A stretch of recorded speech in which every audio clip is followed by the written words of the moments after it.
the family behind Century 21. When most people hear the name Century 21, they think of real estate. They think of gold signs planted in front yards. They think of agents in sharp suits. But very few people know the story of the men behind the name. The men who helped transform a fragmented local business into one of the most recognizable brands in America. The men who became millionaires by convincing Americans to trust a name they had never heard before. And the men who discovered that building an empire often comes with a price. This isn't simply the story of a real estate company, it's the story of ambition, risk, friendship, sacrifice, and the pursuit of the American dream. Because behind every great empire are people with families, people with fears, people who make decisions that can change their lives forever. Tonight, we're stepping behind the gold jackets and the glossy advertisements to uncover the lives of the men and their families who built Century 21. This is the family behind America's real estate empire, Century 21. Long before Century 21 became a household name, Art Bartlett and Marsh Fisher were simply two ambitious men trying to make their way in California. The America of the 1950s and 1960s was booming. Families were buying homes at record rates. New suburbs seemed to appear overnight. Developers couldn't build fast enough. The post-war dream of home ownership was spreading across the country. For real estate agents, opportunity was everywhere, but the business itself remained surprisingly old-fashioned. Most offices were small. Most companies operated only within their own towns. Relationships mattered more than branding. The industry had barely changed in decades. Art Bartlett saw that differently. Friends and colleagues often described him as energetic, ambitious, and constantly looking for opportunities. He wasn't satisfied with doing things simply because they'd always been done that way. Marsh Fisher shared many of those same qualities. Together, the two men formed a partnership built on vision and determination. Neither came from a famous business dynasty. Neither inherited a giant company. Everything they hoped to achieve would have to be built from scratch. And that meant risk. The kind of risk that keeps people awake at night. The kind of risk that affects entire families. Because while entrepreneurs often get remembered for their successes, their spouses and children are frequently the ones who live through the uncertainty. The late nights, the financial pressure, the constant fear that everything could collapse tomorrow. When Bartlett and Fisher began discussing a radically different approach to real estate, there were no guarantees, only possibilities. The idea seemed almost ridiculous. Why not create a real estate brand that could be recognized across the entire country? Today that sounds normal. In 1970, it sounded absurd. Real estate was local. People bought homes from people they knew. Many industry veterans believed no national real estate brand could ever work. Bartlett and Fisher disagreed. They looked at companies like McDonald's and saw something powerful. Customers trusted familiar names. A recognizable brand created confidence. Why couldn't the same thing happen in real estate? Friends warned them they were taking a huge gamble. Competitors laughed at the concept. Some believed the pair were trying to solve a problem that didn't exist. But entrepreneurs often succeed because they see possibilities others cannot. The two men became obsessed with turning their vision into reality. They worked relentlessly. They refined the idea. They sought partners. They convinced brokers to take a chance. And in 1971, Century 21 was born. The name itself reflected optimism, the future, progress, the next century. It sounded modern and ambitious, exactly what Bartlett and Fisher wanted. But a great name means nothing without results. And now the hard work truly began. Most success stories skip over the difficult years, the years before the headlines, before the wealth, before the recognition. For Bartlett and Fisher, those years were filled with uncertainty. Building a company required endless travel, long meetings, constant sales pitches, and countless rejections. Every new franchise owner had to be convinced. Every new office represented another risk. The founders weren't simply selling a business, they were selling belief. They were asking people to trust a vision that didn't yet exist. Many said no, others hesitated. Some thought the entire concept would disappear within a few years. Yet Bartlett and Fisher kept pushing forward. Their families often saw less of them. The company consumed their lives. Vacations became work trips. Weekends became meetings. The line between personal life and business life slowly disappeared. It's a pattern seen throughout American business history. Building an empire often requires extraordinary commitment, but commitment has a cost, and those costs rarely appear in company brochures. Then something remarkable happened. The idea worked, not gradually, not slowly. It exploded. Century 21 expanded across the country at breathtaking speed. Office after office joined the network. The famous gold jackets became symbols of success. Consumers began recognizing the brand.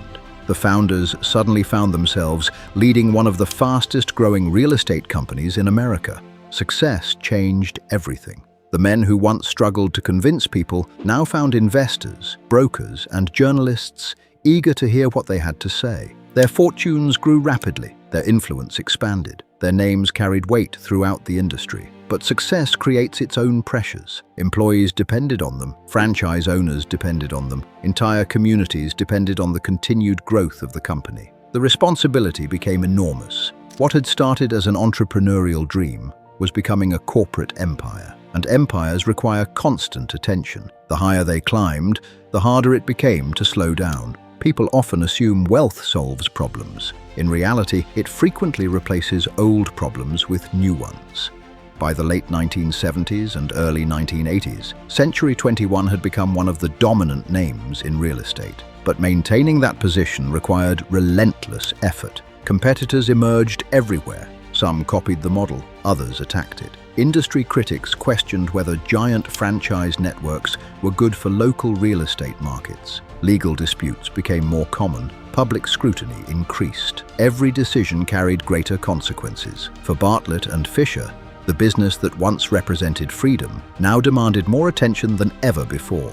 This is one of the great contradictions of entrepreneurship. People start companies seeking independence, then spend decades serving the very businesses they created. The company had become larger than either founder could control alone, and that reality was beginning to reshape their roles. The price of success. But perhaps the greatest challenge facing Art Bartlett and Marsh Fisher wasn't competition, lawsuits, or changing markets. It was success itself. Success has a way of altering relationships.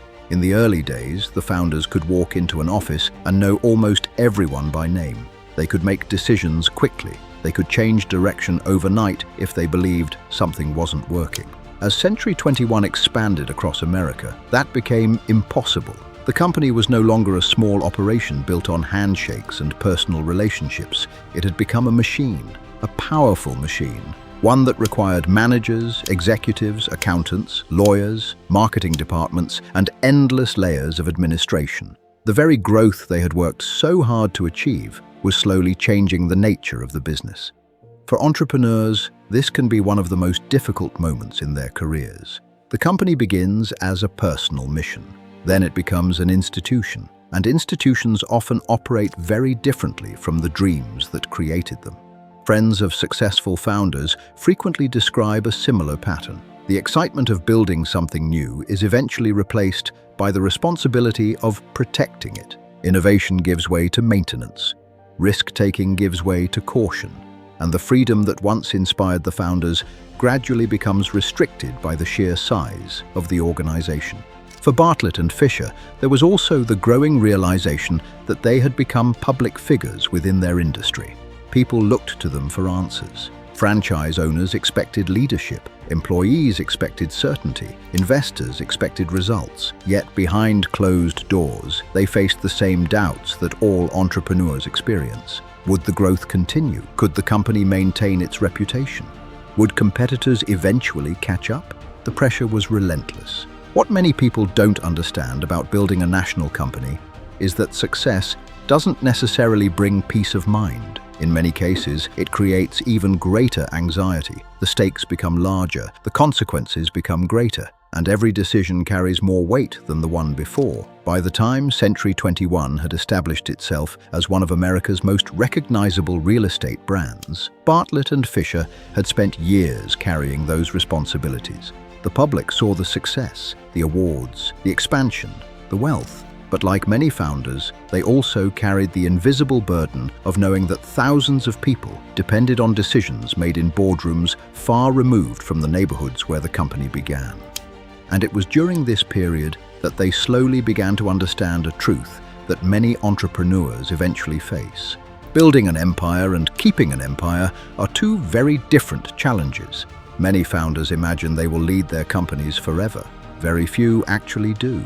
As Century 21 grew, larger corporate interests became involved. Professional executives arrived. Structures changed. The company evolved into something far bigger than its original creators had imagined. For Bartlett and Fisher, it was a strange experience. On one hand, their vision had succeeded beyond expectation. On the other, the company increasingly belonged to the system rather than the founders. This happens to many entrepreneurs. They spend years creating something extraordinary, then gradually watch it become something different. Not necessarily worse, just different. The company continues growing. The logo remains, the name survives, but the culture begins to change. The founders become symbols rather than decision makers. For men who had built Century 21 from an idea scribbled onto paper, that transition could not have been easy. The decades that followed brought enormous changes. Technology transformed real estate. The internet changed how people searched for homes. Consumers became more informed. Competition intensified. Housing markets boomed, then crashed. The financial crisis of 2008 devastated communities across America. Millions of families lost homes. Many real estate businesses disappeared entirely.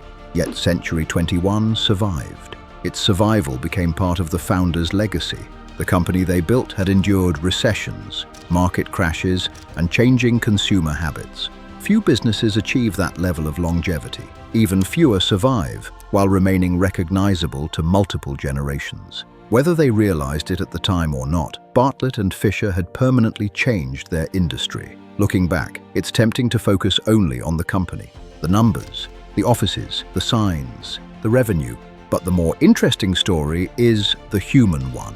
Two men saw something others missed. Two men took enormous risks. Two men endured years of uncertainty. And two men ultimately helped reshape how Americans buy and sell homes. They weren't movie stars. They weren't political leaders. Most people couldn't identify them in a photograph. Yet their influence reached millions of lives. Every family that trusted the Century 21 name, every agent who built a career under the gold banner, every franchise owner who took a chance on the brand, all became part of the story. The founders sold more than real estate. They sold confidence. They sold trust. They sold the idea that buying a home could feel less intimidating when backed by a recognizable name.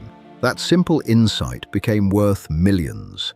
The story of Century 21 isn't really about property. It's about belief. Belief in an idea. Belief in a partnership. Belief that two determined men could change an entire industry. Art Bartlett and Marsh Fisher didn't inherit an empire. They built one. And like many great American success stories, the journey was filled with uncertainty, sacrifice, and risk. Their company became famous. Their brand became iconic. But behind the gold signs stood two entrepreneurs willing to bet everything on a vision nobody else could see. More than 50 years later, their influence remains visible in neighborhoods across America and around the world. The company has changed. The industry has changed. The world has changed. Yet the foundation they created still stands. And perhaps that's the real Century 21 secret. Not the houses, not the commissions, not the franchise network, but the power of an idea. An idea so simple that most people overlooked it. And an idea so powerful that it helped two men sell America on a brand that would outlive them both. Thank you for watching. If you enjoyed this documentary, be sure to like, subscribe, and join us for more stories about the families, founders, and empires that shaped modern America. Because behind every famous company is a human story, and sometimes that's the most fascinating story of all.